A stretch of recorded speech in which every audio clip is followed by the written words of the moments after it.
Friends, ఇది మా terrace garden కింద గార్డెను అయితే మీరు చూసారా, అక్కడ అరటికాయ చెట్టు ఉంది, నెక్స్ట్ గన్నేరు చెట్టు. ఇక్కడైతే కనుక చాలా కలర్ఫుల్, మా గార్డెన్లో ఎప్పుడు కూడా ఫ్లవర్స్ ఉంటాయి ఫ్రెండ్స్. ఇవి స్వర్ణ గన్నేరు అంటారు. అవి అయితే కనుక పింక్ గన్నేరు. నెక్స్ట్ వచ్చేపాటికి మీకు ప్లాంట్ చూపిస్తాను.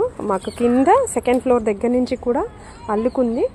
చూస్తే కనుక ఈ స్వర్ణ గన్నేరు చెట్టుకు కూడా ఈ దొండకాయలు అనేది అల్లుకుంది ఫ్రెండ్స్.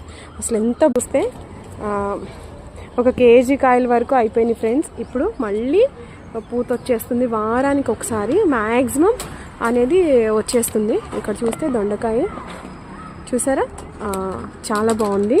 అంటే ఇది మొత్తం కూడా అల్లుకుంది, బట్టల తీగలు అన్నిటికీ కూడా అల్లేసుకుంది.